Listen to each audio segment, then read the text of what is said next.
Most people who say they want to escape a 9 to 5 are not dreaming about a yacht. They are trying to remember what it feels like to wake up without dread. Sunday evening arrives, the body is already tired, and the commute repeats the same route through the same stations. By the time the salary lands, it has already been assigned to rent, food, transport, debt, healthcare, and the next emergency. Then comes the frightening thought, what if this is not a season, but the next 20 years? The question is not whether you hate the job, it is, what must you build before leaving so that resignation does not destroy your financial stability? The internet's fastest answer is just quit. That can be dangerous. This documentary builds a safer framework in stages. First the survival number, then runway, then tested demand, then an exit threshold. You may hate the job, you may still need the paycheck. Both can be true. Quitting tomorrow can feel emotionally honest. When work has exhausted you, resignation looks like the only action still under your control. But burnout also narrows attention. It makes immediate relief feel more important than next month's rent, debt payment, medication, or family obligation. Those costs do not pause because the resignation email felt necessary. That does not mean every person should endure a dangerous workplace for the sake of a spreadsheet. If there is violence, abuse, serious health danger, or an immediate safety threat, safety comes first and outside help may be necessary. General entrapment is different. In that situation, leaving without preparation can turn a bad job into a financial crisis. The useful question is not, how do I prove I am brave? It is, what would make leaving survivable? That question gives you a sequence instead of a slogan. Before we call the job the trap, separate employment from dependence. Employment is an exchange. You provide time, judgment, and capability, and an organization provides income, structure, training, benefits, and sometimes a network that would be expensive to build alone. Stable work can be a valuable tool, especially when rent, healthcare, or dependence rely on it. Dependence begins when one employer carries almost every part of your life: your income, your identity, your access to care, and your ability to plan. The answer is not shame. Needing a job is not a character defect, and entrepreneurship is not a guaranteed upgrade. The practical question is how many options exist if this one paycheck disappears. Savings, relationships, a portable skill, lower fixed costs, or a second source of income can all reduce the pressure. You are not rejecting employment. You are reducing the number of ways one change can bring everything down. That is the single point of failure problem. One employer may support the roof over your head, the food in the kitchen, medical treatment, debt payments, school costs, and your idea of who you are. When all of those dependencies sit on one income stream, a job loss is not one problem, it is a chain reaction. The answer is not to build 5 exhausting side hustles. More activity can create more fragility if it consumes your health or produces no usable income. Think in terms of redundancy. Which costs could be lowered? Which skills could travel? Which relationships could create information or referrals? Which obligations need a plan before they become urgent? A stronger position is not the fantasy of total independence. It is a household where one employer is important, but not the only pillar holding up every part of life. That shift turns panic into a systems problem you can work on. Start with one number: the minimum realistic monthly amount required to keep your life functioning. List housing, utilities, basic food, transport, insurance, healthcare, medication, debt minimums, and responsibilities to dependents. Then separate those essentials from transition expenses, such as a job search, training, equipment, or a period of reduced income.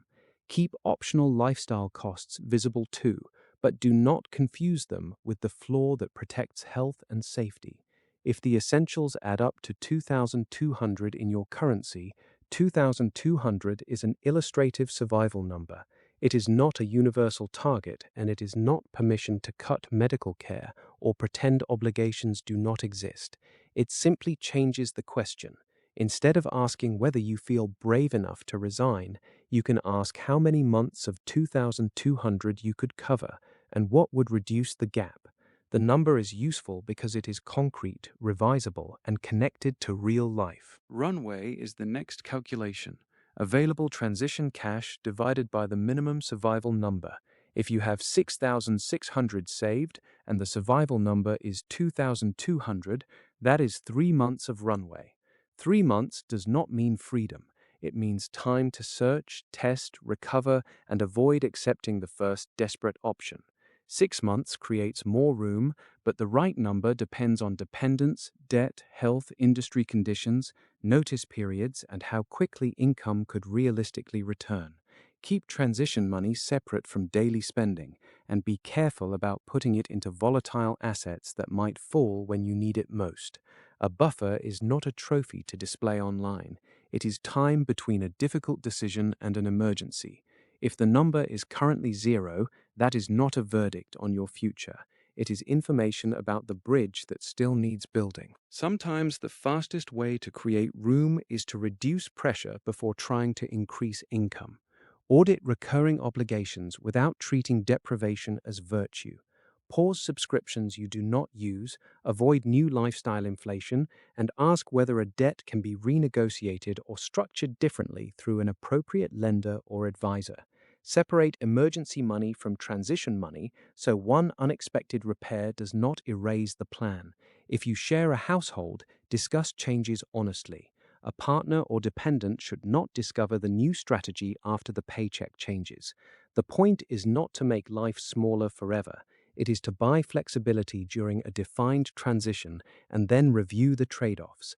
Lower fixed costs can extend runway just as surely as extra earnings can. That makes the plan less dependent on heroic effort after work. Pressure reduction is not failure.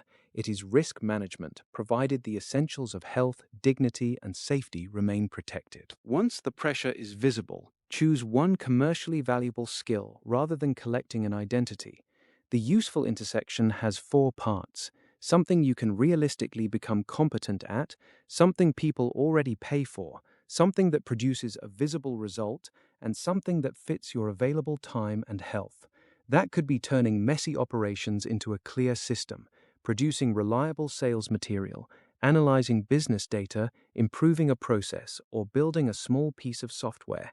Notice how narrow those examples are. I do marketing is an identity. I help local service businesses follow up with missed inquiries, describes a problem, a buyer, and a result. Narrowness makes learning and testing possible. It also protects you from building a grand plan that depends on becoming a completely different person. One skill, one customer type, one visible outcome. That is enough to begin gathering evidence. Skill is not the same as demand. A course can prove persistence. A certificate can prove completion. A logo, social page, or compliment can make an idea feel real. None of them prove that a customer will change behavior or exchange money for the result. Evidence looks more inconvenient. Someone explains a painful problem in detail. A person agrees to a paid pilot. A prospect signs a proposal, makes a serious referral, repeats the request, or changes the way they currently solve the problem. Imagine 2 ideas. One receives 100 likes but no meeting. The other receives 3 skeptical questions and 1 customer willing to test a small offer. The second contains more useful information. This is where many escape plans go wrong. Visible preparation is mistaken for market proof. The next step is not to look more professional. It is to test whether the problem is painful enough to earn a concrete commitment. Testing demand while employed can be responsible if the test is small enough to survive real life. Start with one painful customer problem. Speak to people who experience it and ask how they handle it now, what it costs, and what they have already tried. Build one narrow pilot, then ask for a concrete next step rather than general approval.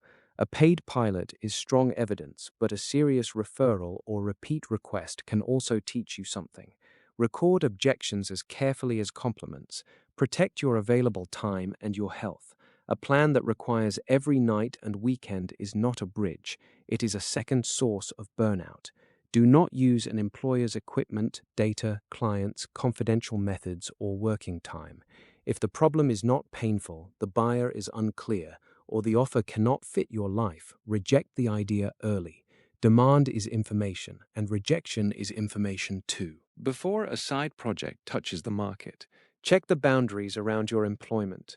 Look for conflicts of interest, intellectual-property clauses, non-solicitation restrictions, confidentiality duties, employer equipment, data, clients, and working time. A project happening at home does not automatically make every output yours, and a winning customer does not erase a contractual conflict. For example, using a former employer's client list for a private offer could create a problem before the first paid job. This is general, not jurisdiction-specific legal advice. Review your agreement or seek appropriate professional advice. The practical standard is clean separation, your own time, tools, data, and a problem that does not compete with protected work. A bridge that creates legal or ethical exposure is not safe, even if the first invoice arrives. Protecting the job while you test is part of the strategy, not a lack of commitment. Even real sales can be too fragile to trust. One successful month is not automatically a business. Ask whether results repeat, whether one customer supplies nearly all the revenue, whether payments arrive on time, and whether demand changes by season. Subtract taxes, software, materials, contractors, payment fees, and customer acquisition costs. Revenue is not the same as usable personal income. Illustratively, a 1,000 invoice may leave far less after delivery costs, software, fees, and a tax reserve. Exact deductions depend on the work and your jurisdiction. Then add the human cost. If each sale requires late nights and recovery days you cannot take, the model may be buying money with your health. A single customer can teach you a lot but cannot prove stability. The decision depends on repeatability, concentration risk, household agreement, a buffer, and a fallback. An exit should be a threshold, not a mood. Write down the conditions that would make leaving responsible for your situation. That might include a defined number of runway months, a debt plan, validated demand, repeat customers, replacement income covering a percentage of essentials, an alternative job offer, and a health condition that makes the transition sustainable. Include the people affected. A partner may need a different buffer, and a dependent may make volatility unacceptable. A threshold should also include a fallback. What happens if the first offer fails, a customer leaves, or your health changes? Review it regularly. It is a decision tool, not a badge of courage. If the numbers are not there, the responsible answer may be to keep the job, change jobs, reduce costs, or extend the test. The objective is not to prove that you can resign. It is to make the consequences visible before you choose. A useful way to turn this into action is a 90-day bridge plan. In days 1 to 30, know the numbers, calculate the survival amount, audit recurring costs, review debt and obligations, read the employment agreement, identify realistic weekly time, and choose one skill tied to one buyer problem. In days 31 to 60, test reality, have customer conversations, build one narrow offer, run a limited pilot, record objections, and measure willingness to pay. In days 61 to 90, build evidence, improve the offer, seek a second or repeat customer, strengthen runway contributions, write the exit threshold, document the fallback, and review the health and household consequences. The plan is modest. It does not promise that you will be ready to resign at day 90. At the end, you may continue, change direction, seek another employer, or reject the idea. Clarity is progress, even when the answer is no. The point is not to prove that you can live without stable work tomorrow. The point is to build enough financial, professional, and emotional support that the next move is deliberate. A bridge can be made from a survival number, a buffer, one useful skill, tested demand, clean boundaries, repeatable income, and a fallback plan. It does not need to look impressive from a distance. It needs to hold the weight of your actual life.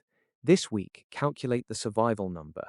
Choose one customer problem rather than 5 possible identities. Schedule 3 honest conversations with potential buyers. Write the conditions that would make an exit responsible and name the conditions that would make you wait. Then take one bridge-building action that protects your health and your household. Stable employment is not something to be ashamed of, and leaving it is not a guarantee of freedom. The goal is better options. Build before you cross.